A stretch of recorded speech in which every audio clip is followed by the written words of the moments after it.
يلا نخش للعبة الثالثة، واللعبة دي جاية من الواقع. تقدري تعرفي ابنك وهو لسه صغير مع عمر 6 شهور ويمكن اقل كمان، تقدري تعرفي الخضار والفاكهة والحيوانات، بتسميها له واحدة واحدة. ما تديش كل حاجة مع بعض، انت هتسميها الحاجة واحدة واحدة عشان ما يبقاش عنده تأخر كلام لما يكبر. تديله مفاهيم وتعريفات عشان يخزنها في الذاكرة السمعية والبصرية، ويقدر بعد كده يتكلم في وقت الكلام.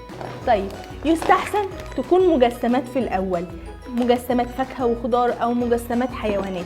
وأكيد كمان هتجيبي طيارة وعربية هيبدأ يلعب بيهم وتسميهم. وكمان تجيبي له كروت، بس دي كروت صغيرة شوية. ممكن تجيبي كروت أكبر أو تطبعيهم من على الإنترنت على ورقة كبيرة. طيب ليه أكبر؟ عشان مساحة الرؤية تكون أكبر ويقدر هو يشوفها. كل ما البيبي يكون صغير كل ما لازم الحاجة تكون كبيرة وتكون مجسمة. حاجة صغيرة تخلي بالكم منها وانتوا بتيجي تشتروا كروت أو ألعاب للأطفال، لازم تكون لو هتجيبوا كروت ما تجيبوهاش في كتب اللي هي فاكهة والخضار اللي هي على طول اقلبي صفحة. يستحسن لا تكون كارت عشان يشوفها. ويستحسن كمان يكون الكارت خلفيته بيضة.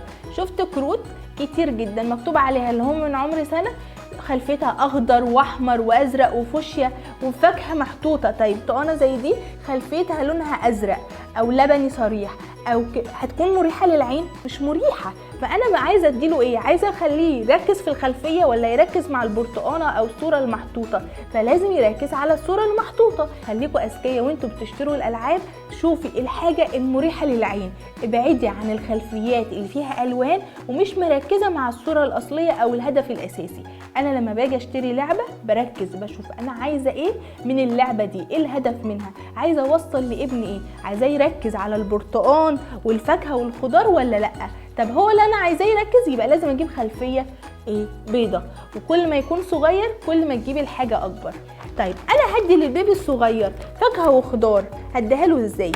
شفتوا المجسمات بتكون حلوه وفيها مثيرات حلوه زي للطفل، فلما تجيبوا العاب لسن صغير جيبوها مجسمه عشان تشد انتباهه. هنا في لون احمر وعرفنا عند سن 3 شهور بيشوف لونه الاحمر. مش ممكن اخد التفاحه دي واعمل تتبع بصري يمشي قدامها كده، وممكن اسميها تفاحه تفاحه تفاحه.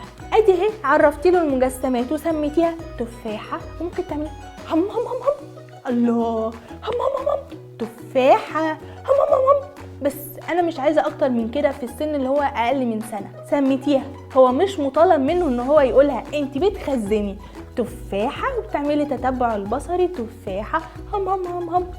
وكمان لما يكبر شويه جيبي له الكارت، ممكن تجيبي له كروت تفاحه تفاحه هم هم هم هم، وتقربيها على بقه. تقدري تقولي له تفاحه تفاحه وتعملي تطابق. تحطي الكارت كده قدامه وتقولي تفاحه تفاحه.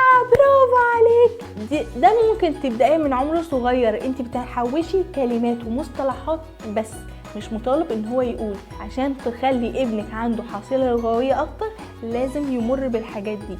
انت النهارده تديله تفاحه كده، مش هنقول له بقى ما تدخليش ما تجوديش وتدي تفاحه لونها احمر.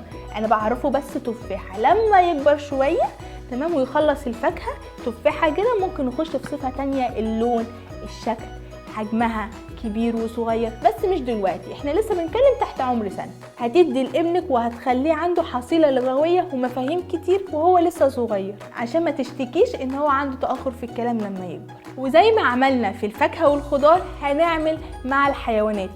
فيل فيل اسد اسد اسد تعملي له، تبداي تشغلي له اصوات الحيوانات. ادي اهي شغلتي سمع وشغلتي بصر، وكمان هو مسكها ادي حاسه اللمس. وكمان تيجي تدوري على الكروت عشان يعمل تطابق. اسد اسد